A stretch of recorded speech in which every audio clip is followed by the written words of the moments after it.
onde nós fazemos a análise política e económica de cada semana.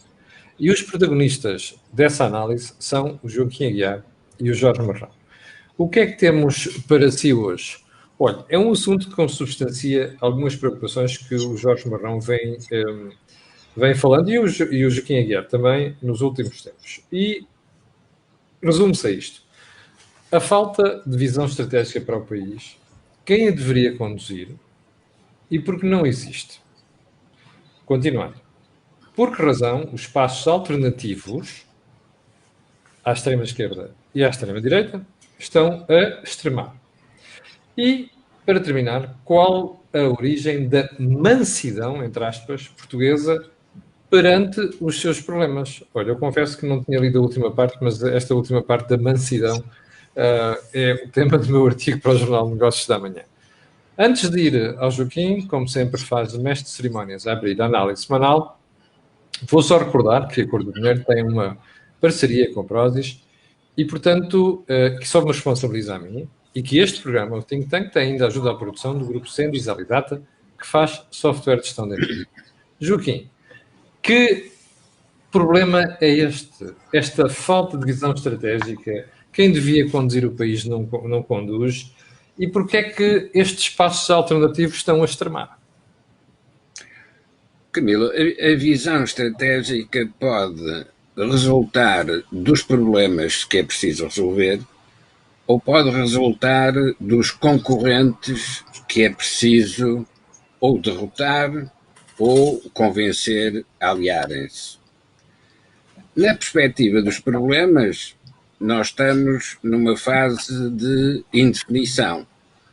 Caímos no abismo de uma descontinuidade provocado por uma crise sanitária e também agravado por 2 décadas de estagnação na economia, mas, simultaneamente, do ponto de vista dos concorrentes para a produção dessa visão estratégica, aquilo que encontramos é uma passeata ao domingo na praça à volta da estátua. Isto é, ninguém sai do sítio. Em círculos. E ninguém consegue apresentar uma via de saída para essa circularidade na praça. Joaquim, eu nunca gosto de interromper no início das suas explicações, mas há dias um espectador, porque não é a primeira vez que o Joaquim chama a atenção para isto, um espectador dizia assim: você há de perguntar ao Dr. Joaquim Aguiar se isto tem a ver com este problema criado pela pandemia, ou se isto já é o reflexo de escolhas muitíssimo erradas que o país fez nas últimas 2 décadas. E eu, quando lhe respondi, ele contrapôs com uma coisa que me parece muito interessante. Diz assim: pois, mas se fosse assim como você está a dizer, nós teríamos reagido, ou melhor, saltado agora da fase mais aguda da pandemia, com um crescimento económico completamente diferente. Há lá a Irlanda, há lá a Polónia, há a República Checa. Ele não deixa de ter alguma razão quanto a isto. Ou não tem? Camilo, o problema é qual foi a praça que o destino nos reservou para nós andarmos à volta. Ora, de facto, o destino, que é o autor da crise sanitária com a peste, é também o destino aquele que nos obriga a pagar os erros cometidos no passado. Ora, esses erros cometidos no passado e que nós agora atiramos para as questões judiciais são, de facto, erros de incompetentes políticos. Isto é, antes de serem criminosos, e isso é o que os tribunais podem tratar, eles foram, de facto, incompetentes políticos porque quiseram fazer coisas, muitas vezes para lucro pessoal, mas quiseram fazer coisas que eram insustentáveis e impossíveis.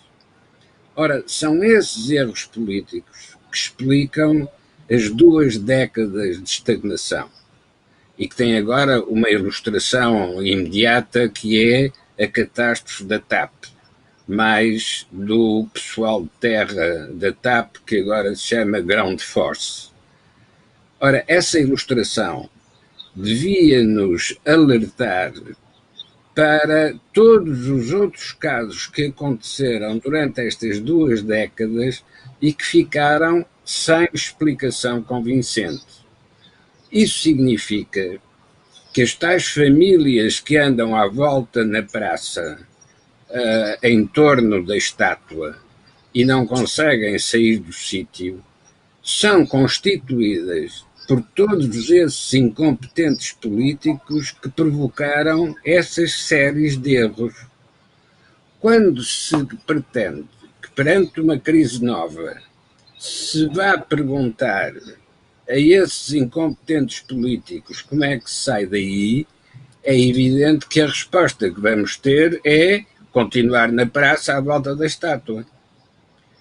Isto quer dizer que é a sociedade que tem de reagir? Não, isto quer dizer que é a evolução dos problemas que vai ter que nos encaminhar para a estratégia que nos permita sair da praça onde nós estamos confinados. Joaquim, agora imagine que numa das casas à volta da praça, ou num torreão, está o guarda-mor do reino, que dá pelo nome de Marcelo Rebelo de Sousa. Esse guarda-mor no reino não tem a obrigação de apontar para onde é que nós temos que ir? Ou também já vai atrasado? Durante as 2 décadas da estagnação, ou se quisermos, durante as 4 décadas, quase 5, da democracia, essa figura que está no pico da pirâmide e que se chama Presidente da República teve sempre um papel decisivo na criação de alternativas dentro do sistema partidário e, portanto, dentro do sistema político. Seja porque representava o que restava da componente militar do regime, seja porque interferia diretamente nos comportamentos dos dirigentes partidários, os sucessivos presidentes foram fazendo acontecer alternativa e, nesse sentido, deram sempre saídas para fora da praça, mesmo quando quem estava no poder o que queria era continuar à volta da estátua para não sair desse sítio. Neste momento, temos um presidente que, em 2015, aceitou uma coisa que nenhum outro presidente tinha aceito, aceitou a formação de uma coligação parlamentar no formato de maioria de esquerda. Ao ter aceito isso, condenou-se a ser um dos passeantes na praça, porque quando há uma frente de esquerda com maioria parlamentar, há uma certeza: essa maioria parlamentar não fará cair o governo. O Joaquim conheceu vários presidentes da República com quem trabalhou. O Joaquim conhece o excelso Presidente da República, Marcelo Rebelo de Sousa. Pergunta que tenho para lhe fazer. E eu estou convencido que o Presidente sabe tudo isto. E a pergunta para si, Joaquim, é porque é que ele, sabendo isto, não mudou as coisas? Camilo, o problema é que, sabendo ele quase tudo, porque eu acho que ele não sabe tudo isto, sabe quase tudo. Eu vou já explicar o que é que ele não sabe. Mas, mesmo sabendo tudo isso, a verdade é que em 2015 ele queria mostrar um presidente diferente do presidente anterior, isto é, diferente de Cavaco Silva. E por isso assumiu o risco de ser o patrocinador da tal maioria de frente de esquerda. Ao fazer isso, esqueceu, é isso que eu acho que ele não sabia, esqueceu a precaução que qualquer dirigente socialista sempre teve em relação aos seus parceiros à esquerda, e que é esta precaução: Se aceitamos o abraço dos partidos à esquerda, nunca mais nos libertamos deles. Joaquim, já volto a si. Deixe-me ir ao Jorge, porque temos a mesma introdução e as mesmas questões para o Jorge. Jorge, já agora, queria-te pedir para comentares duas perguntas de dois espectadores diferentes já foram feitas. A primeira é, aliás, a pergunta também é para o Joaquim, daqui a pouco eu vou pedir que ele responda, que é, qual destes partidos, o Chega, o Bloco Esquerdo e o PCP, são mais perigosos para a democracia? E o segundo, o Dinis Francisco, perguntava ali, para onde é que foi todo o dinheiro das privatizações que começou durante o consulado de António Guterres? Eu talvez começasse pelas questões de natureza estratégica, porque julgo que tem mais interesse para os espectadores terem uma visão mais prospectiva do que é que o país pode ser. E talvez fazendo alguma comparação ajude a perceber o problema de nós não termos uma visão estratégica.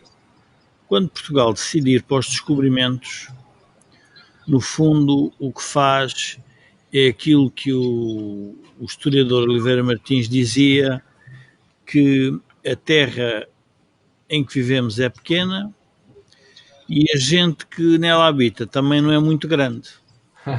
E, portanto, o retrato que ele fazia de Portugal é que nós precisávamos de espaço territorial e de conquista do exterior. E isso foi feito num modelo político, que era um modelo político assente nas colónias. E, portanto, em que havia a força militar, a força da imposição da potência colonizadora, e, portanto, foi dessa forma que a Europa criou a sua expansão. Hoje temos que fazer a pergunta mas quais são os descobrimentos que Portugal tem que perseguir agora no século XXI? E os descobrimentos é ir à procura da economia europeia, é ir à procura da economia do mundo, é nós encontrarmos um conjunto de nichos e de mercados em que nós possamos atuar. Jorge, mas nós começámos a fazer isso em 1986 e até mais ou menos 1995 demos-nos muito bem com isso, não é? Porque, tirando a pequena recessão provocada pela criação da moeda única e a reação do Banco Central Alemão no início dos anos 90, nós tivemos crescimentos extraordinários. Alguns deles só tinham sido atingidos ainda na ditadura, imagina. Mas, Camilo, tivemos esses crescimentos extraordinários por um efeito riqueza que tinha sido gerado pelos fundos europeus e por um disparar do consumo interno, mas nós naquele momento estávamos sempre a acumular dívida externa, portanto nós nunca tivemos uma balança excedentária. Ora, a pergunta é, para os portugueses terem salários maiores, com mais sustentabilidade, nós temos que ter um conjunto de empresas que se dedica a conquistar o mundo, se dedica a conquistar esses mercados. E que ajuda a reduzir a tal dívida externa. Diz? E que ajuda a reduzir a tal dívida externa. Não, que ajude a que o nosso PIB seja um PIB realizado não porque consumimos internamente com o endividamento, mas um PIB que é realizado por uma exportação permanente superior às importações. Portanto, tornamos um país grande. A nossa dimensão nessa matéria é quase que ilimitada. Jorge, se as pessoas quiserem um exemplo perfeito para o que estás a dizer, é a Holanda. Ou até a Bélgica. Holanda. Ou até a Bélgica. A Holanda, por exemplo, tem produções agrícolas num país relativamente pequeno, é um grande exportador alimentar e, portanto, a pergunta é porquê? Porque se modernizou, porque se alterou tecnologicamente, porque se orientou para isso. E percebeu que a terra era pequena demais para sobreviverem com salários elevados. Então tiveram que ir à conquista. Ora, esta visão estratégica significaria que a política não pode estar orientada, como está hoje, para aquilo que eu chamaria o provincianismo político. O que é o provincianismo político? É nós, cada vez que vêm fundos, estarmos constantemente a dedicar esses fundos àquilo que eu chamo o PIB social. É dizer às pessoas... É o chamado I can go to the bank now. Não é só ir ao banco, quando eu digo, é pensar que o que nós precisamos é de mais estradas, o que nós precisamos é de mais ferrovia, o que nós mais precisamos é de hospitais, é de especializações. Ora, nós temos, do ponto de vista do recurso da saúde, e o Joaquim saberá muito melhor que eu nisso, oportunidades que poderíamos ser um país em que poderíamos captar novos, diria, turistas num bom sentido, ou seja, pessoas que vinham para Portugal para fazer os seus tratamentos, como por exemplo, julgo que fazem, em termos comparativos, os irlandeses, por exemplo, têm uma medicina dentária relativamente rudimentar e, portanto, vão para todo o mundo para tratar dos dentes. Também tem esse poder económico. Sim, mas nós temos hoje em dia temos uma especialização muito grande nessa área, não sabemos é vender isso. Ou seja, o que eu quero dizer é o seguinte: o tamanho do país não é o tamanho do território, é o tamanho que as empresas portuguesas conseguem conquistar nos mercados internacionais. Mas aí estamos a falar em empresas portuguesas, estamos a falar em iniciativa privada. Ora, a visão estratégica do Estado, do país, teria que ser um Estado que, numa espécie de um pacto com a economia, decidisse, digam lá o que é que os senhores precisam para conquistar o planeta. Ora, nada disso é posto em cima da mesa na discussão pública.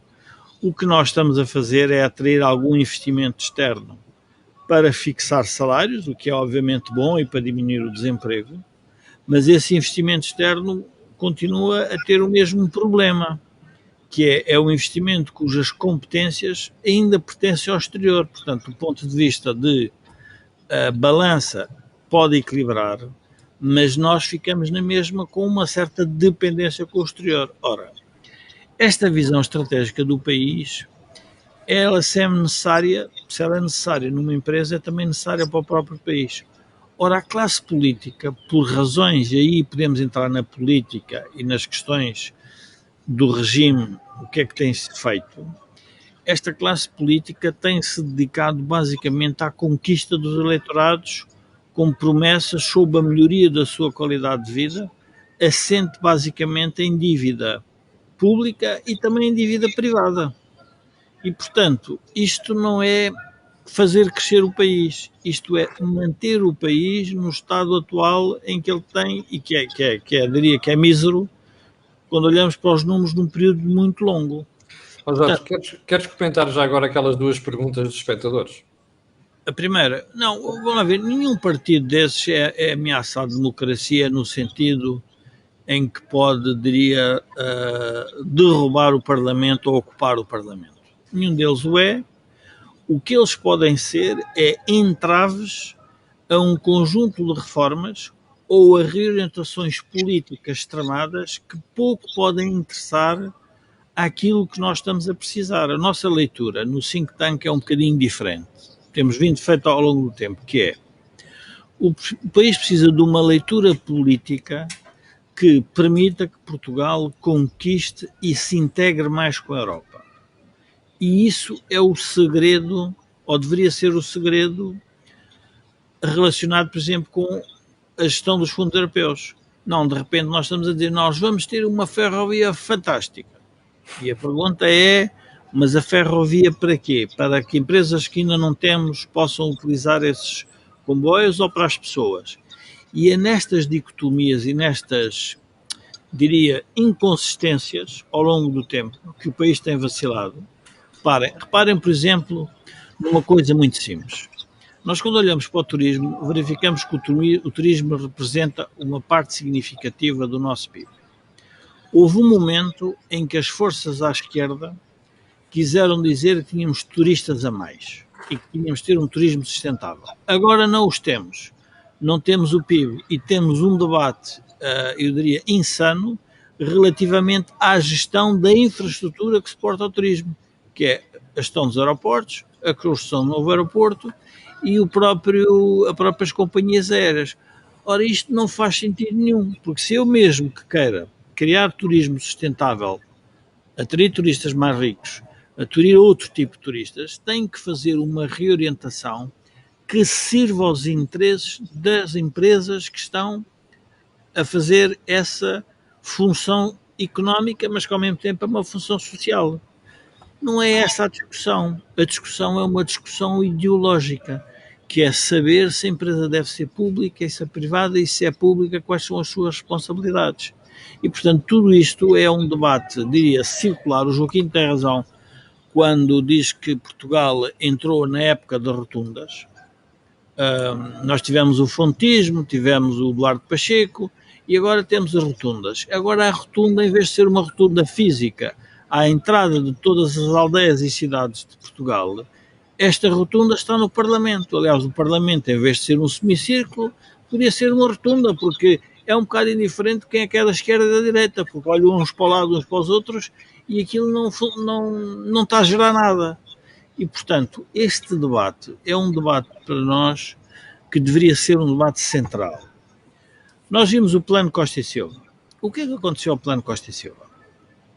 Nós vamos agora ver o PRR. Mas o que é o PRR? Portanto, mas os partidos mais ao centro estão de acordo com as opções que foram feitas? Não. Eu hoje estava a ler os jornais e estava a reparar num texto que penso que era do Henrique Monteiro Expresso, mas que me alertou porque no Jornal de Negócios vinha um texto também parecido, que era a discussão que está a existir no seio da maioria que apoia o governo sobre as 34 medidas, se cumpriram ou não aquilo que acordámos. Quando nós começamos a verificar o que é que são aquelas medidas... Estás a falar das medidas que o governo prometeu antes das eleições. Hã? Estás a falar das medidas que o governo prometeu na campanha eleitoral, na última. Estou a falar das medidas que o governo prometeu na campanha eleitoral. Sim. E, portanto, é um bocadinho nessa lógica que eu acho que uma lógica orçamental, uma lógica que não é estratégica, uma lógica política de manutenção do poder, e tudo isto é muito, quer dizer, é muito mau para o país. E o país, obviamente, vai se ressentir disso. Joaquim, deixa-me voltar ao Joaquim, Jorge. Joaquim, aquela questão que o espectador coloca sobre para onde é que foi parar o dinheiro todo das privatizações, que por sua vez não serviu para pagar a quem se tinha esbolhado as empresas. Camilo, para já deixe-me corrigir aqui um espectador que diz que quem nomeou o governo António Costa foi o Cavaco Silva. Ora, convém recordar a esse espectador que comprimiu o calendário, que o calendário tem várias semanas e ao longo das semanas o que se passou foi o presidente Cavaco Silva deu posse a um governo Passos Coelho depois das eleições de 2015 que caiu no Parlamento. E é depois disso que o presidente Cavaco Silva convida o António Costa para formar governo e exige que sejam escritos os compromissos programáticos desse próximo governo. Esse governo que posse foi legitimado no Parlamento e a seguir, quando toma posse o presidente Marcelo Rebelo de Sousa, não interfere nesse processo, porque já estava consumado, mas nas eleições de 2019 dispensa a nova fórmula política apoiada nos mesmos partidos de assinarem qualquer compromisso programático entre eles. Ora, recordar essas coisas apenas serve para que se mostre que, do ponto de vista institucional, este governo, que continua em funções, é perfeitamente legítimo do ponto de vista parlamentar, mas tem, do ponto de vista institucional, o apagamento da função de fiscalização programática que pertence ao Presidente da República. Quando na Constituição está que uma das razões que pode levar à dissolução do Parlamento é estar em causa o regular funcionamento das instituições democráticas, desse entendimento do que é o regular funcionamento das instituições democráticas está, obviamente, a qualidade da governação. Se a governação não é satisfatória, se sistematicamente estamos em situação de estagnação económica, espera-se do Presidente da República que diga qualquer coisa sobre isso. Ora, porquê é que o Presidente não diz? Não diz porque abdicou desse poder de exercer uma função crítica quando deixou de exigir que houvesse um compromisso programático assinado entre os partidos que formam a maioria parlamentar. Dito isto, vamos voltar ao que é a questão estratégica. Se uma maioria de esquerda está voltada para o interior, é aquilo que eu há pouco designava como andar a passear na praça à volta da estátua. A estátua pode ser a Constituição, a estátua pode ser os valores de Abril, pode ser o que quiserem. Mas o problema é andar à volta dentro da praça. Como é que se sai daí? Só se sai através do exterior. Joaquim, vou voltar a apelar ao seu conhecimento, seu conhecimento próximo da atuação de 3 presidentes da República. Um deles, Mário Soares, no primeiro mandato, foi muito afável para com o governo. No segundo mandato, desatou a zurzir. Ora, isto não era o mesmo que devia acontecer com o professor Marcelo Rebelo de Sousa, apesar de ter abdicado desse direito no início da sua presidência. Não, cada presidente opera e atua em função das circunstâncias do seu tempo.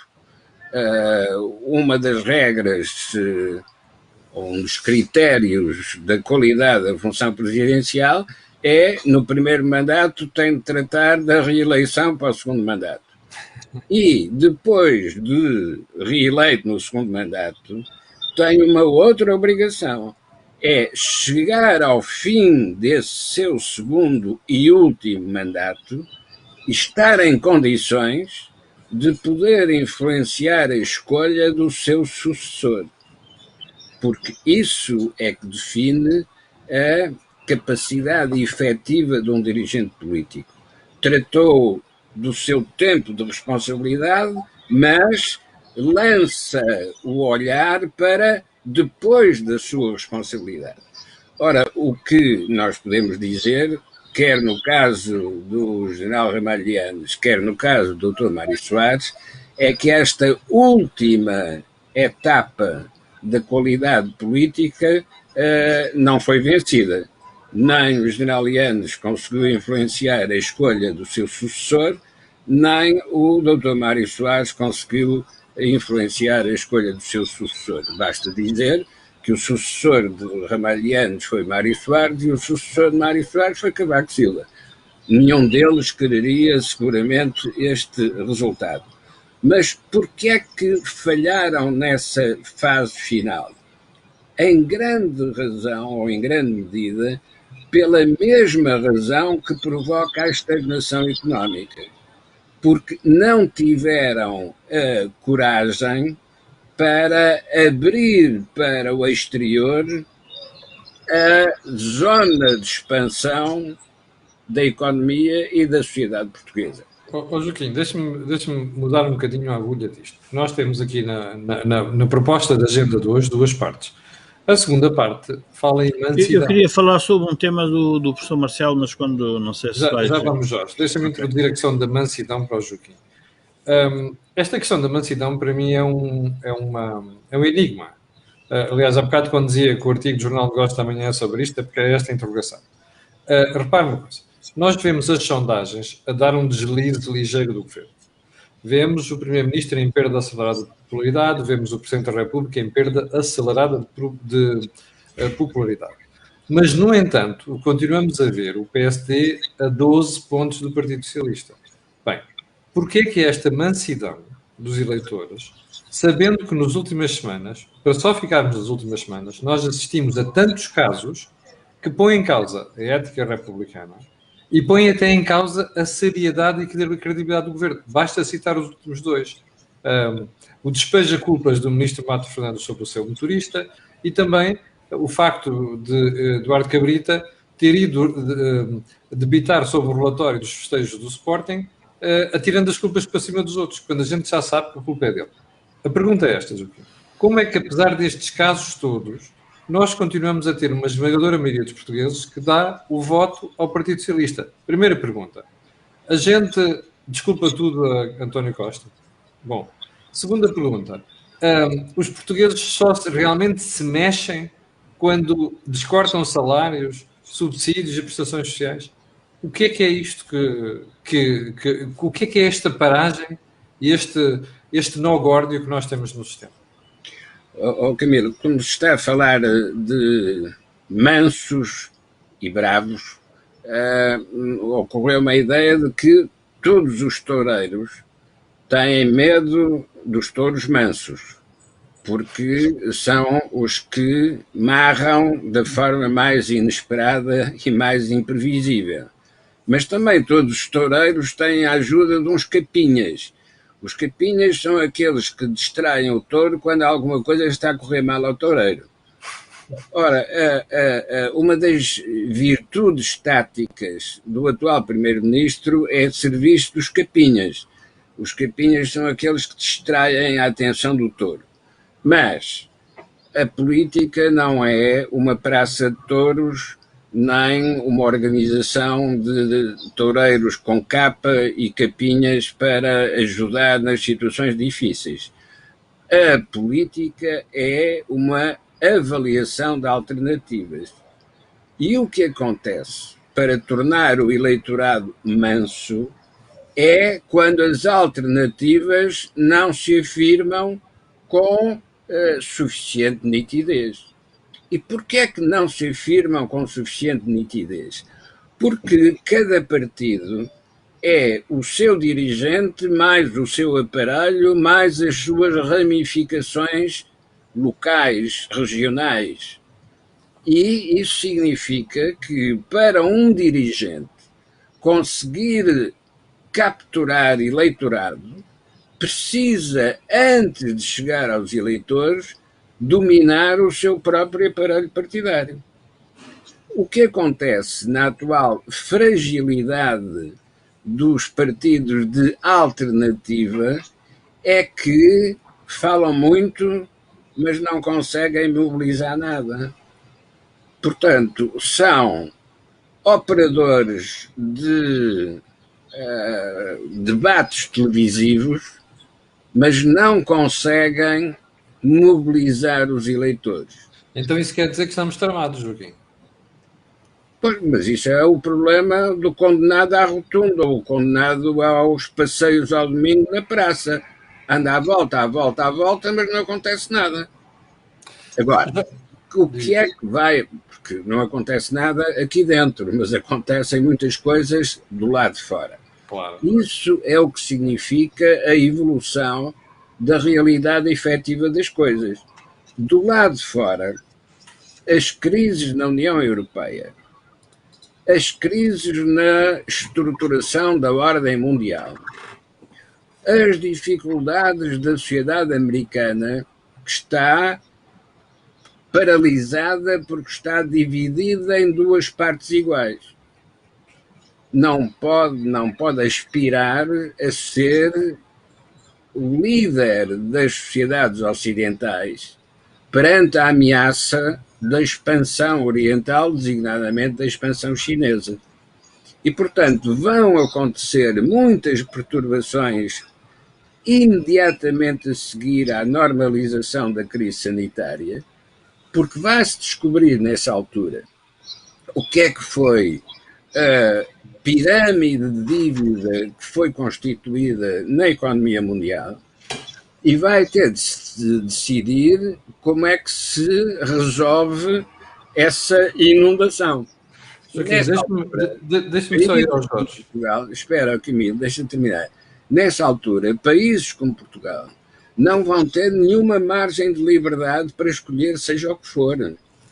vão ser obrigados a cumprir o que forem as normas acordadas nestes espaços mais amplos. Pois, antes de passar ao Jorge, vou só fazer um comentário àquilo que disse o Joaquim agora. Eu, como cidadão, ficaria maravilhado se fosse assim. Não tenho a certeza que vai ser. Infelizmente, da última vez que nós tivemos a condicionalidade externa, nós vimos o que sucedeu. Ó Jorge, tu há bocado querias ir, antes de irmos a esta questão da mansidão, querias fazer um comentário ao que o Joaquim estava a dizer. Não, o meu comentário era, nós também temos que analisar as instituições políticas também de acordo com o perfil dos atores. E quando nós pensamos no ator Presidente da República, Marcelo Rebelo de Sousa, não é uma pessoa que tenha um espírito confrontacional. É uma pessoa que quer fazer pontes, é uma pessoa que quer compromissos, é uma pessoa que quer consensos.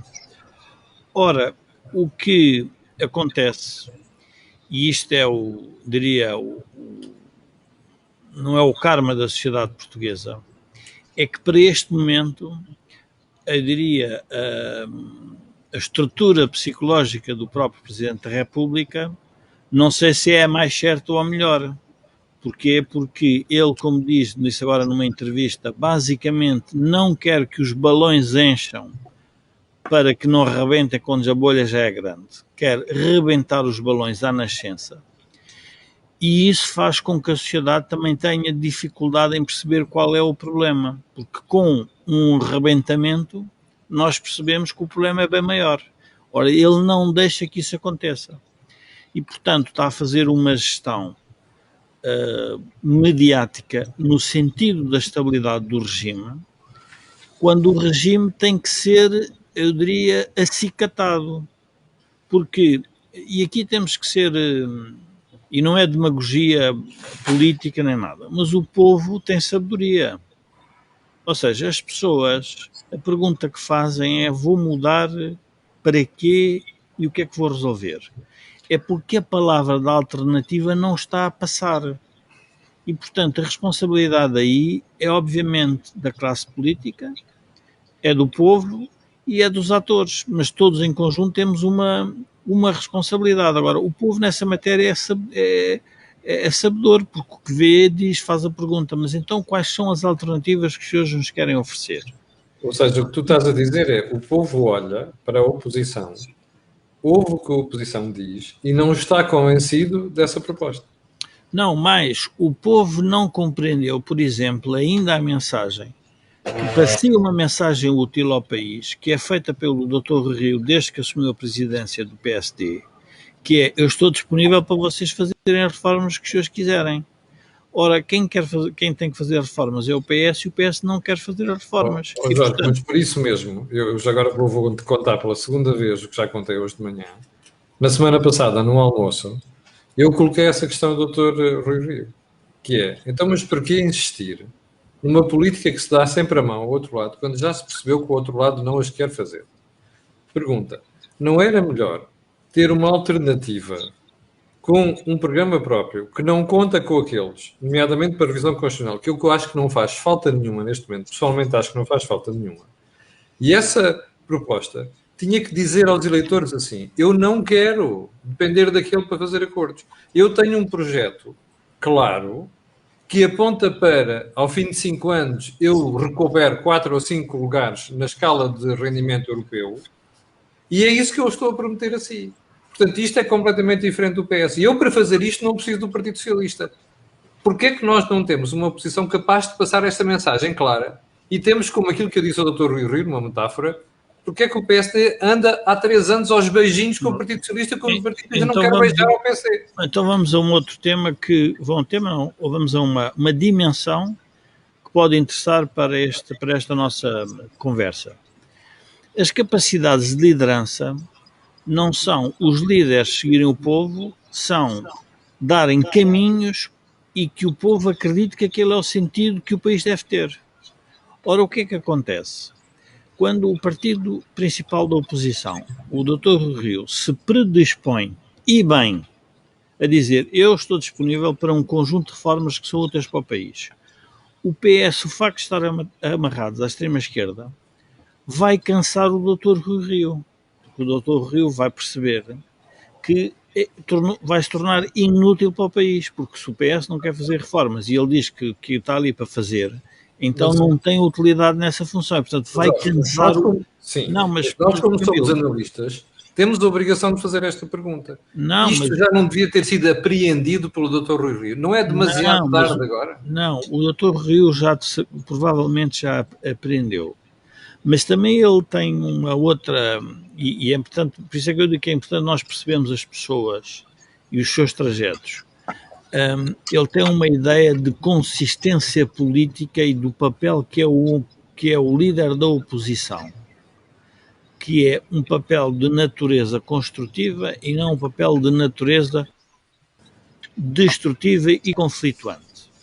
Só que neste momento, estes três atores, pela forma como se estão a posicionar, todas as pessoas estão a ver que não vão ter utilidade. Porquê é que nós dizemos que não estão a ver utilidade? Porque, Camilo, as alternativas para o país seriam aquelas que gerassem mais rendimento para os portugueses, mais salários, mais sustentabilidade, menos dívida, melhores pensões, sustentabilidade das pensões, melhor saúde, melhor educação, tudo isso.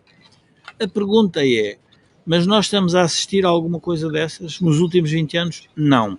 Mas continuamos todos os dias, e o Joaquim tem razão, a fazer política nas televisões, como se a política, do ponto de vista estratégico, fosse isso. Não é. A política não é o que o ministro A eticamente é um irresponsável, que o ministro B faz isto, que o opositor não se portou bem, que o deputado municipal disse o que não devia ter dito. Nada disso. Nós estamos a falar em opções sérias para o país, como por exemplo foi a adesão à Europa, a adesão ao euro, a integração na economia de mercado, o abandonarmos as nacionalizações. Tudo isso são opções estratégicas. A opção, e depois há um outro problema, a opção que foi feita no país nos últimos anos, o PS não quer reconhecer que foi um erro do engenheiro Sócrates. Ao não fazer esse reconhecimento, está ele próprio a impedir de se reinventar. Porque parece que, afinal, até estava bem, independentemente das questões de natureza pessoal e criminais que ele possa ter. Não, houve um problema ou não de políticas públicas do engenheiro Sócrates. Houve, e muito sério. Então nós temos que avaliar essas políticas e dizer, então está à altura de mudar. Ora, este impasse, diria, constitucional e governativo que nós estamos a viver. Ninguém está interessado em analisar isso, Jorge. Diz, Camilo. Ninguém está interessado em analisar isso. Ninguém está interessado. Não. Neste momento, reparem, o mais interessante disto é o seguinte, o país está defrontado com uma pandemia seríssima.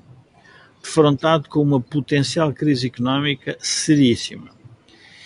E o que o país está concentrado é na discussão das medidas do Covid, é verdade, que são relevantes, mas não seriam essenciais para aquilo que é o bem-estar dos portugueses a prazo. E depois estamos a discutir as autárquicas, quantos lugares, quantas câmaras, e depois a seguir vamos discutir quem é que é o líder do Partido Socialista, quem não é o líder, e entramos nesta, eu diria que é, já que o Joaquim utilizou a figura de retórica da tauromaquia, nós estamos em permanentes touradas em que o cavaleiro anda à roda do touro, mas não lhe consegue pôr um ferro. Portanto, andamos à roda da praça, destruímos os capinhas e não consegue pôr um ferro. O que é que quer dizer pôr um ferro? É dizer, olha, é por aqui que isto tem que ir. Pois, Jorge, vê lá o que é que diz, tens aí o pano à perna. E depois o que é que acontece? O público já se cansou, primeiro, o público já não a subia, nem vai à praça. Sim. Agora estás a ver essa observação. Por isso, quando tu dizes a mansidão não é, a mansidão é muito simples. O público já não vai às urnas.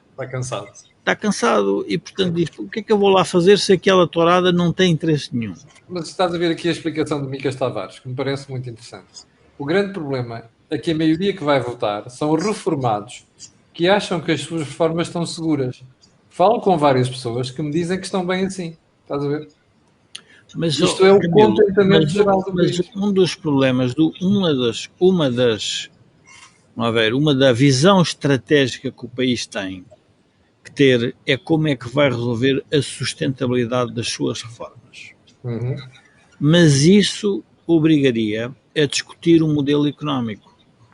Ora, é sobre o modelo económico que os partidos não se estão a querer entender. E o modelo económico, aquilo que a gente referiu, é muito simples. É com grande crescimento económico e provavelmente com alterações do padrão das reformas. Quando eu digo o padrão é que temos de trabalhar mais anos, temos que ter mais imigrantes, pessoas que venham para Portugal, temos que montar uma política de natalidade que tenha resultados a curto prazo, que não é fácil, e portanto nós estamos a falar em temas geracionais. Eu fui a um programa de televisão que me convidaram e queriam falar sobre o envelhecimento. Eu vou dar um número e fixei nessa altura, tive que olhar para os números com calma. E é importante nós percebermos isto. Em 1960, nós tínhamos 27 idosos por cada 100 jovens. Hoje temos 127 idosos por cada 100 jovens. Pois. Por isso é que a carga fiscal é elevada. Ora, o que é que nós estamos a dizer? Nós temos, vamos reparar nisto. Nós temos um PIB em que metade da despesa pública, mais ou menos, são 100 mil milhões. Para um PIB de 270 mil milhões. Portanto, tudo depende do Estado. Depois olhamos para as pensões, que são um número significativo, neste número dos 100 mil milhões. Portanto, vão diretamente para os reformados. E depois vão um conjunto de empresas que estão associadas ao Estado. Temos 720 mil funcionários, numa população ativa de 5 milhões. Dos 720 mil, temos que juntar os que têm emprego que está relacionado com serviços e vendas para o Estado. Portanto, nós temos um debate muito sério sobre o papel do Estado na sociedade, mas esse debate quer-se fazer numa disputa ideológica de esquerda-direita. Ora, eu daria mais um conselho, se pudesse dar um conselho, era um conselho útil, que é o seguinte: já devíamos ter ultrapassado este debate, porque este debate é muito mais... O debate de conquistar o mundo é muito mais interessante que o debate de esquerda-direita. Porque quando nós quisermos olhar para fora, temos que perceber que a esquerda e a direita têm que estar de acordo sobre como é que nós vamos conquistar o mundo. O problema está aí, Jorge, não estão de acordo. E eu acho que é um erro estar sempre a insistir nisto, porque eles não vão... Foi isso que eu disse ao Rui Rio. Você não se iluda. Oh, Jorge, deixa-me terminar só. Eu virei-me para o Rui Rio e disse assim: você não se iluda, porque eles não vão fazer acordos consigo. Nem agora que está na oposição, nem quando estiver no governo. E o Rui Rio insiste que tem que continuar a ter aquela atitude. Eu acho isto um disparate monumental. Oh, Camilo, a não ser, como diz o Joaquim, com propriedade, que a realidade entra pela casa adentro. Ou seja... Pois, mas a pergunta é essa, Jorge. A realidade só entra pela casa adentro portugueses quando discordam as pensões e os subsídios. Até lá não acordam. Esse é que é o drama. Mas nós não acordamos quando... Vamos lá ver. Acho que há aqui um tema que assim, nós não acordamos quando nos cortaram os subsídios e as pensões. Nós acordamos quando o exterior nos disse que não nos emprestava mais dinheiro. Está bem, Jorge, foi o sinal. O pessoal só percebeu quando sentiu isto na pele. Oh, Camilo, porque isso é o tema central. Porque nós estamos outra vez concentrados, como eu diria, no debate interno. E, portanto, tanto concentrados aí, temos um problema. Esse é o drama central. Joaquim, a mesma questão que colocava aquele espectador ali. As pessoas não se mexem porque a maior parte da malta é reformada, sabe que as suas pensões estão garantidas e não estão para se mexer porque não querem aventuras. E o grande problema que vai ter o reformado quando se confrontar com a realidade que não lhe pagam a reforma é que já não pode fazer nada porque já não pode voltar a trabalhar. Bom, eu ainda sou do tempo de receber uma comunicação do Silva Lopes para transmitir ao Presidente da República que não havia divisas para pagar as importações de produtos essenciais. Para além de 2 semanas. Então, o que é que aconteceu a seguir? Entrou o Fundo Monetário Internacional E nessa altura o Presidente da República organizou uma equipa de economistas portugueses para preparar as conversas com o Fundo Monetário Internacional. Claro que o que os economistas portugueses, uma coisa que se chamou o Grupo São Julião da Barra, tinham para propor era exatamente o mesmo que os técnicos do Fundo Monetário Internacional estavam a propor. Portanto, não havia novidade nenhuma. Tudo o que era preciso saber, havia portugueses que sabiam. Mas, a seguir, o Fundo Monetário Internacional exigia que o programa negociado com o fundo fosse aprovado no Parlamento por uma maioria parlamentar. Mas o que havia era um governo PS do Dr. Mário Soares. É nessa altura que se inventa o formato PS-CDS, porque se fez um acordo parlamentar do Partido Socialista que estava no governo com o CDS. E nessa altura tinha que se fazer uma pergunta às autoridades credoras e responsáveis pelo empréstimo de emergência, que era o Fundo Monetário Internacional. E então foi-se fazer a pergunta ao embaixador americano na altura, já não era o Frank Carlucci, era o Bloomfield, a quem se perguntou se uma fórmula PS-CDS era suficiente. E a resposta não foi uma resposta política, não sequer foi uma resposta orientadora, foi uma resposta institucional. O que o Fundo Monetário Internacional quer é uma maioria parlamentar que apoie o programa. É indiferente quem é que compõe essa maioria parlamentar. E assim se inventou o formato PS-CDS, que só se justificava para cumprir uma norma institucional. Ora, o futuro próximo vai nos transportar para esses tempos antigos. E vai nos transportar porquê? Porque o nosso nível de endividamento hoje é muito superior àquilo que era o nível de endividamento em 1977. E sendo muito superior, isto quer dizer o quê? Quer dizer que as entidades externas têm um instrumento poderosíssimo, que é ou a taxa de juros ou o spread de risco da dívida portuguesa, para pressionar os dirigentes internos. E, portanto, não são os reformados que estão em risco de não serem pagos nas suas reformas. É o próprio poder político português que está em risco de não ter decisão soberana perante a vulnerabilidade que ele próprio criou com o nível de dívida que tem. Ora, nessa perspectiva, voltemos à questão do Presidente. Quando o Jorge Marrão dizia que a personalidade do atual Presidente não é confrontacional, isto é, ele evita o confronto e procura a negociação, eu estou de acordo com aquilo que diz o Jorge. Marcelo Rebelo de Sousa gosta de ser adorado por todos os lados do sistema político. Só que também ele vai ser colocado perante um desafio do destino. É que, ao chegar ao fim do segundo mandato, vai ter de perguntar o que é que fez para corrigir os erros do período anterior. E aí vai verificar que fez muito pouco para corrigir esses erros. Não é que tenha ele próprio cometido erros. Ele não teve, o trabalho de corrigir os erros anteriores.